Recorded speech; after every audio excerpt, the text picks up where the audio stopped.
It's good to be in the house of the Lord today, is it not? It's good to have the bearded stranger back. Where'd he go? Over there. For those of you who don't know, Tim used to lead music here. And then he shaved his beard and became Timmy. I promise to never do that again. We are grateful. Yeah. It was great to have him in and talk to him Friday night. His classes are going well at Southwestern, and so is his wives, Rustina's, and so they're enjoying their time there. If you brought your Bibles with me, if you'll turn to Exodus chapter 2. Exodus chapter 2. Starting in verse 1. Exodus chapter 2.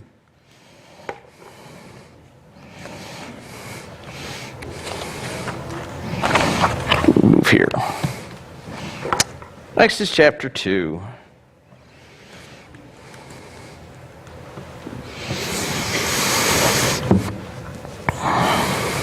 Now a man from the house of Levi went and took as his wife a Levite woman. And the woman conceived and bore a son. And when she saw that the child was a fine child, she said to him, she hid him 3 months. And when she could hide him no longer, she took for him a basket made of bulrushes and daubed it with bitumen and pitch. And she put the child in it and placed it among the reeds by the riverbank. And his sister stood at a distance to know what would be done to him. Now the daughter of Pharaoh came down to bathe at the river. And while her young women walked beside the river, she saw a basket among the reeds and sent her servant woman. And she took it. And when she opened it, she saw the child, and behold, the baby was crying. And she took pity on him and said, "This is one of the Hebrew children." Then his sister said to Pharaoh's daughter, "Shall I go and call a nurse from one of the Hebrew women to nurse the child for you?" And Pharaoh's daughter said to her, "Go." So the girl went and called the child's mother. And Pharaoh's daughter said to her, "Take the child away, nurse him for me, and I will give you your wages." So the woman took the child and nursed him, and when the child grew older, she brought him back to Pharaoh's daughter, and he became her son, and she named him Moses because she said, I drew him out of water. Let's pick up here. We've been seeing over the last couple of weeks Pharaoh's plan, his final solution to the Jews in his land, because they had grown to such a size that they terrified him as a possible ally to any invader. And we saw at first he thought that if he made them slaves and persecuted them, that they would, stop having kids. And apparently that didn't work. And they grew and multiplied. So he then decided to elicit the aid of the midwives to be complicit in his grand plan. And so he told them, hey, when a mother is birthing and you see that it's a male, kill it. Put it to death. And the Hebrew midwives, if you were here last week, kind of told a rather large whopper. I don't understand how Pharaoh bought this, because I didn't buy it. I read it and went, Hebrew women are so much better at giving childbirth. They're so more durable. They're so much stronger. That kid comes out of the womb walking, and by the time we show up, the kid's mom and kid are gone. And so then he finally came up with his last option, and this is where we bring ourselves today, where he orders the people that if you have a male child, that the Egyptians are to take the child and throw the child into the Nile River and kill the child. And one of the interesting things that scholars kind of look at in this, they go, well, from possibly the Egyptian perspective, when you think about this, instead of Pharaoh saying, well, we're going to kill these children by running them through with a spear, which would be far much easier. I mean, think about it. You find the child, you stab the child dies, you walk away. You let the mom and dad clean it up. We're going to take the babies, we're then going to go down to the river, and we're going to throw the babies into the river. A little bit more steps to that. I almost went on a rabbit trail about Baptists and Methodists, but we won't chase that joke. Put it over. I'm just going to start calling out numbers, and those will be my jokes. So it's far more easier just when they find the child, they stab the child and leave the child there. He comes up with this plan to throw the child into the Nile. And one of the rationales behind that is what Pharaoh might have been thinking is, well, I'm going to leave it up to the Nile god. If the Nile god wants these children to live, they'll live. If he doesn't want these children to live, they'll die. And it's kind of like when I said, I'm going to put a pie right there. And I'm just going to walk towards it. going, and if the pie gets eaten, it's the pie's fault. And it's the pie's fault that I got fat for eating it. Now, we kind of don't really fall for that kind of logic, but that's some folks kind of look at this and they go, well, it's possible that is what he's trying to do. And there's some sense in that, and there's some evidence to support that. And so we'll look at that as a possibility of what Moses' mom was trying to do. But notice what happens. Typical way in which spouses meet. A man from one house runs into a woman from another house. They meet, they get married, baby comes along. Notice that the child is a fine-looking child. This seems a bit of an odd description because have you ever met a mother? I have never met a mother that did not think that their child was the prettiest thing on the earth. I have seen a lot of babies. I've seen a lot of beautiful babies. And then I've seen a lot of babies. And publicly will decry that every baby I see is the most beautiful child I've ever seen in my life. But there are some that go, I hope she grows into that head, or more for humor's sake. Now, my kids were the most beautiful children that exist. But then again, I'm their dad. So, but every mother thinks their child is a fine child. I've dealt with parents when I worked with youth that the kid pulls a knife, he cuts me across the chest, the cops take the kid away. Mama's going, my child. Yes, it was your child. Yeah, talk to a teacher. There's a couple of them here where the kid is caught red-handed with everything, and mom comes in and goes, not my child. Yeah, actually, it was your child. There were 40 witnesses. There's a bit of a blind. So the thing that the text mentions that the child is a fine-looking child, usually when the text gives you this information, it's not free. It's going to help aid the understanding later on.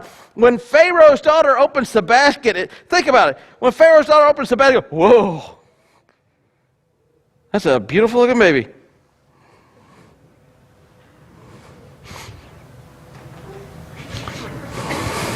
So that information is there to aid the story and a little bit later on. But notice what goes on. She has the child. She tries to keep the child for 3 full months. I really don't understand how you think that you're going to hide a baby for 3 months. When Caroline was a young baby, Caroline would only sleep when I sat in a rocking chair for a year, because she was born 36 hours after I got home from my first deployment. And so I slept the first year of her birth in a rocking chair doing this at nighttime. And if I finally got to where I rocked myself to sleep and I stopped rocking that chair, she would wake up and then proceed to wake me up. And then I went like this for 12 long months. And I remind her of that just like my mom reminded me, did I tell you how long I was in labor with you? 12 long, painful, okay. But babies are not necessarily known for being quiet, right? Those of you with babies, and all of a sudden none of the babies are crying right now. That was a great point for you as children to start crying. Anyhow, but they're not known necessarily for being quiet. They're not necessarily known for necessarily being covert. Why? Because they have that weird habit of crying at the time where you want to sleep. Typically is when everything else is quiet. And so she tries to hide the child, and she realizes she cannot. And what some have alluded to is as they began looking for the Hebrew children to throw them into the Nile, that the area in which she lived became more and more contained with individuals intent on finding babies. Because think about it. When you hear a baby cry at night, it kind of starts off, especially if you live in government housing, starts off somewhere in a far distant spot, and then it begins to pinpoint where you're at. The text, this is all surmised from text, but she gets to the point where she believes she cannot keep this child. And then what happens is she does something that a lot of liberals like to say is a common practice. We'll look at it. She takes the child, she puts it in the basket, and she puts the child into the river, if you boil it down. And in the ancient Near Eastern world, what you would do is if you had an ugly child, or you had a child with a deformity, or you had a child that you didn't think would be survivable. This is common amongst the Greeks. This is very common. The Romans practiced this, and a lot in the ancient Near Eastern world practices. They would practice the art of exposure. Not like take the clothes off the kid and go, ah! Exposure is when they take the child out into nature and leave the child. And then they go home. And so the way a lot of liberals will approach this is, well, what she is doing, she realizes she can't keep the child. She understands the child is beautiful. And so, but she also understands that if she's caught, understand the penalty for being caught here is not simply that they're going to kill the child, but the implied task is guess who else's life is on the line? Mom, Dad, and the other two, because we know Moses has his brother Aaron and his sister. And so what they argue is what she does is she takes the child and she goes to the river and exposes the child to the natural dangers within the river. The thing tips over, the baby drowns, now a crocodile comes along, baby dies, whatever. The problem is that doesn't fit with the care that is given in the text. If you were going to expose the child to the crocodiles or to the river or to the things like that, would you take time to select a basket made of bulrushes that would float, and then the text uses bitumen. It's really slime. It's this sticky, nasty stuff that can, like slime. Have you ever used the green slime for your car? Kind of like that stuff. Not really like that stuff because that's a chemical, but kind of like that stuff because it's waterproof. And they take it and they mix it with pitch and they seal the basket up to where the basket floats. Now, if you were going to expose the child to the elements, would you take the care to make a basket that would not sink? Would you take the time then to take the child to the river, to a safe place within the river, a place where it's quite possibly known that the daughter of Pharaoh will come and bathe on a regular basis there, and place the child within the river? If you were going to expose the child to the elements so the child would die, would you then post the boy's sister to watch to see what happens? No, because you're going to expose the child to the elements. You really don't care if the child lives. And notice that all the actions here involve the child living. The fact that the basket is designed to float. By the way, the word there translated, you can make it can translate to the word ark, not the same similar word as the big ark, not necessarily the same concept. So that's why we use the word basket. Put the child in a basket so it will float. If I was going to expose a child to the elements, would I put a covering over the child so the child would be protected from the sun? All this is designed to show the love that the mom has for this child and the belief in God to preserve this child. Remember last week we noticed that the means of destruction that Pharaoh has chosen to eliminate the Jews is going to be the means of deliverance for God's people. The same Nile that they're tossing these babies into will be the same Nile that Moses is pulled out of. The same Nile that these children meet their maker in, either through drowning, being eaten by crocodiles, or what have you, or other things that crawl in there, is the same Nile by which Moses is going to be drawn out of and then go into Pharaoh's house. Notice if you look behind all of this action, you see the hand of God providentially making this event come to its climax. Think about it. It's a basket. It's not very big. Imagine a basket with a baby in it sitting in a river. Baby starts rolling around. Guess what the basket does? Tips over. So we see what goes on here. We're seeing how God is making this happen. Because if you can sit and look at it and go, well, look at this. It's an amazing sense of coincidence. Amazing set of coincidences that she finds a basket, she puts the child in the basket, she makes the basket where it doesn't float, but anywhere along the way, can the child be discovered? Yes. As she's taking the child to the river, the child could be discovered. As she is putting the child into the river, the child could be discovered and then thrown into the water. All along the way, the opportunity for failure to occur just through natural working. But yet we see God's providential hand working in this. The baby goes into the water. The daughter is placed there. By chance, check this out, by chance, just on a whim, Pharaoh's daughter decided to come down to that part of the river. She came down, and the young woman walked beside the river, and she saw a basket among the reeds, and her servant woman took it and opened it. So the child is in the river. The sister is watching from a distance. Pharaoh's daughter comes and takes a bath, sees the basket. Now, what is Pharaoh's daughter under the command for?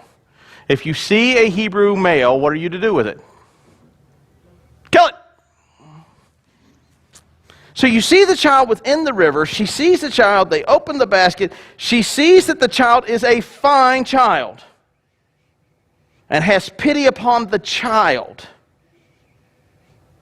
And the implication of that pity is what about the child? That the child will be delivered. Now look at how this works out. She opens the basket, she looks, the baby is crying. Here's one of, she knows who the child is. Take a look at this. She knows exactly whose child this is. This is one of the Hebrew children. She didn't have to think about it. She knew what she had. She knew what the command was. Now you go back to the understanding, and then when you look at how his name comes into existence, you go back to the understanding about how, if you are allowing the river to make the decision for you, that you find this child and you go, hey, the Nile God allowed this child to live, and therefore I drew him out of the water, and that's why he is my son. And so you have scholars that kind of go in that vein. But notice what she does. She picks the child up. His sister comes forward and says, hey, would you like me to go get a nursemaid for this child? Listen, I'm not telling you information that's not in the text. I'm probably not even telling you information that you haven't already heard preached to you. She goes, and notice what happens. Miriam goes and gets who? Mama. And the child she has, she gets to raise during very preformative years. In the Hebrew custom, typically weaning process was 3 to 5 years. You see this in the story with Hannah, that they hold on to the children. They wean their children off much later than we do today. And so she has the child for 3 to 5 years, some estimates would say, to teach this child very much who this child is. To love this child and instill within this child an understanding of where the child comes from.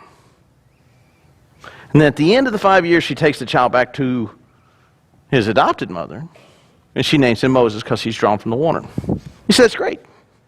That's great. Pretty straightforward. It is. You see passages like this in much of the Old Testament, where the thing we want, or the thing that we have, is the thing that we are required to give up. You go and look at the story of Abram. Abram is told that he will have a child, he will have a descendant, and through that descendant, a great nation will be formed. And then no sooner as after the child is born, God looks at Abram and says, hey, guess what? I want you to take Isaac, I want you to take some wood, and I want you to take some fire, and I want you to go to this place, and I want you to kill him and burn him to me. And what does Abraham say to the servants before he leaves? Wait here. I and the child will return. Because Abraham understood that God would be faithful enough to preserve that child, even if Abraham takes this knife and stabs it into the chest and then sacrifices the child, then God would raise that child back. You see this with Hannah in 1 Samuel. She prays and prays and prays for a child, and to the point where the priest looks at her and says, woman, you're drunk. And she says, no, I've been praying for a child. And she receives a child. And then after she obtains the very thing that she wants, she fills her vow and gives it to the Lord and visits that child once a year and brings the child a new set of clothes. Mama wants to keep the child. But after 3 months realizes that keeping the child is not tenable. And so she does this very act in a hope that the Lord will preserve this child. She turns over the very thing that she wishes to have in the hope that God will honor this, protect the child, and then raise the child. And notice what God does with the sacrifice of what she does. She then takes the child back, is able to nurse the child and train the child. Notice the one thing that she wanted to have, she had to give away, and then it returns back to her a little bit later on. And we approach the text sometimes this way with a very formulaic passage and go, well, because that happened with Abraham, if I give something up, then God will give it back to me and it'll be a greater reward. Or because Hannah did this, God will bless her. And we approach it very, very formulaic way. The problem is it's not a formula. Abram's not sitting there calculating the risk reward of, if I give God my son, how much more will I get versus how much will I want? The fact of the matter is, though, in order for Moses to be drawn from the water, Moses must go into the water. In order for Moses to be the deliverer of his people, he must be in a position where that is feasible and tenable. As a slave, he doesn't have any rights, nor can he flee very easily. As a high member of Pharaoh's household, he can flee and leave Egypt and really be unquestioned. As a future writer of the 5 books of the Old Testament, first 5, the education value he will have from being a son of Egypt is greater than any value of being a son of a brickmaker. All of this stuff is being providentially worked by God behind the scene to bring about the deliverance of his children by the faith of a woman who's faithful enough to put the child into a river and hope that the Lord will guide him safely there. What do you hold on to? Have you ever noticed that the more we hold on to things that the Lord has asked us to give up, the harder and harder it is to hold on to them? Have you ever noticed that the one thing that you want and you've asked the Lord for it, and amazingly you get it, and then soon afterwards you feel the Lord asking you to turn that over, and you desire to hold on to it to the point that you begin to hold on it to such a tenacious statue that you feel it slipping away? There's a Welsh proverb that says, "He who controls everything controls nothing."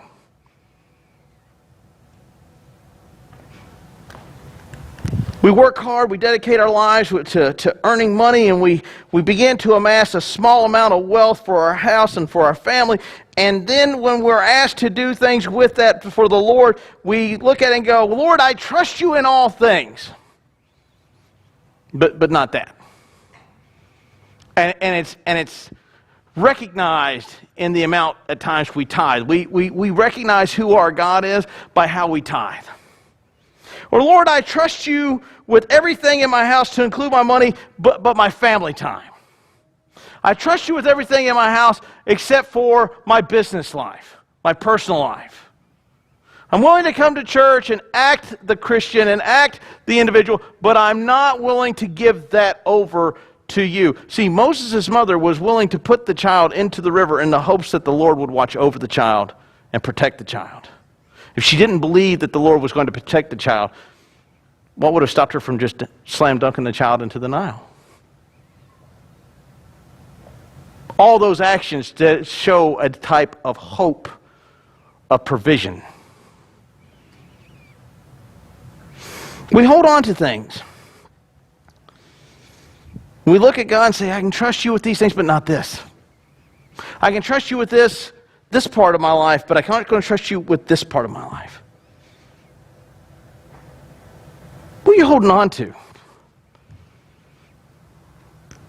If you sat and looked in your life and looked at the examples of your life and say, "Am I sold out enough that I could lay upon the altar of the Lord the very thing I value most, in the hopes that the Lord will bring that back, or that the Lord will reward through that faith, or that the Lord's reward for that is in the future when I go to the other side of glory? Or is there things that I hold on to and mount that I would put it all?" Remember that hymn? We love to sing this hymn. "All to Jesus I surrender. All to Him I freely give." Our actions don't match that song. "Most to Jesus I surrender. All to Him I would grudgingly give," if we were to sing it honestly, myself included. And there are things you're like, "Oh God, I know you have been faithful in times past. I know you've been faithful and will continue to be faithful, but man, I don't know if I could trust you with that." That's an interesting conversation you're having with the Lord now, isn't it?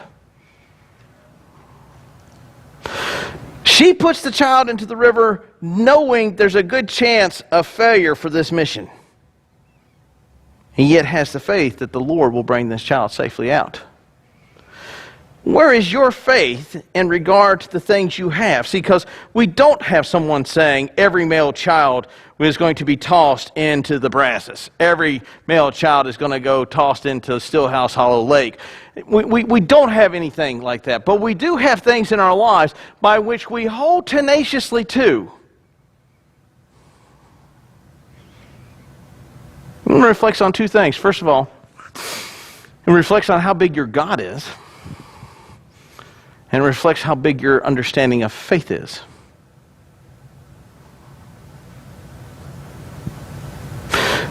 Abram knows, because God makes a promise, that that child will live again. Hannah knows, because God has fulfilled the promise, that she will see that child, and that child is dedicated unto the Lord. The Old Testament is full of these passages.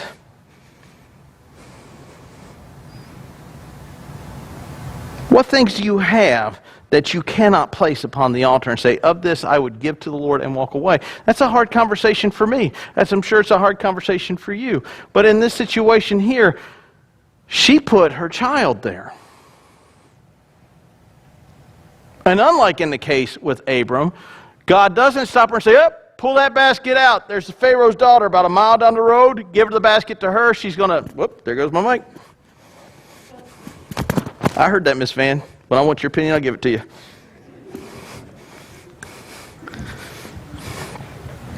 Pharaoh's daughter's a mile down the road. Take the basket to her. I've made provision. Now, a lot of times they come back and attack this story by saying this story about Moses is very similar to an ancient Near Eastern story about another individual from another part of the land. There are always ancient Near Eastern stories that are similar to that of those within the Bible, and they all coincidentally happen to be written long before all the other events in the Bible. I actually had one person argue with me that there are stories older than the creation event within the Bible. I want you to think really hard about that statement. There are stories older than the account of the creation event. Stories older than creation itself. That's an old story. No? Didn't work? Okay. I'll start telling football jokes a little bit more. Tony Romo! There we go. What they do is they take these stories and they begin to try to peel them back. Why? Because the supernatural nature of stories like this are frightening to individuals. The supernatural nature of how God delivers this child into the hand of an individual who is bound by duty and by order to murder the child, yet pulls the child out of the river and raises the child as his own, or her own. Mother gets the child back. We look at this story and we go, that's a cute story. It's a great story. I heard it in Sunday school. That's nice. And we have a cursory understanding with it. And we don't interact with the other side of that story, which is, what are you afraid to place upon the altar and to put into the hands of God? Well, I'm sold out for Jesus, are you? Go and examine that life and see how sold out you are. Go look at the things you hold tenaciously to and ask yourself, could I simply put it, if it's finances, could I put it in the offering plate and walk away and never begrudge that I did it? If it was time, could I give it to the Lord and not begrudge the service that I give unto the Lord? If it's the whatever it is, my wealth, my cars, my house, my home, my totality of my being, because there are some of you here that are riding the fence and say, I am not ready to dedicate my entire life to being sold out for the Lord, then who's God in your life? See, He's either God of all of it, or He really is God of none of it. Because when you start parceling out what you're going to give Him to rule over and what you're going to maintain to rule over, you have basically told Him He is not who He claims He is. And you are His co-equal. What do you hold back and not freely put at the altar and walk away? What keeps you from doing that thing? And ask yourself, why? If you're here today, you say, I have not fully decided, I have yet to comprehend, I wrestle with the understanding of who God is and why I should let Him be the author and the perfecter of my faith, that I should turn my life over freely to Him and let Him run things. I think I'm doing a pretty good job. I'd like to sit and talk to you about the loving kindness of our God the Father, who guides an innocent, helpless child into the path that He wants the child to be on, to bring the child from the river to where the child can deliver his people to safety.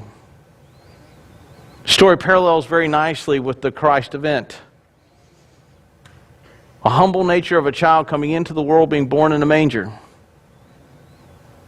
being pursued by the authorities for his death, protected by his family, who then, as he grows, becomes the deliverer not just of a race of people, not just of a nation of people, but of a totality of a world that would gladly, in their sinful state, yell, "Crucify Him, crucify Him, crucify Him."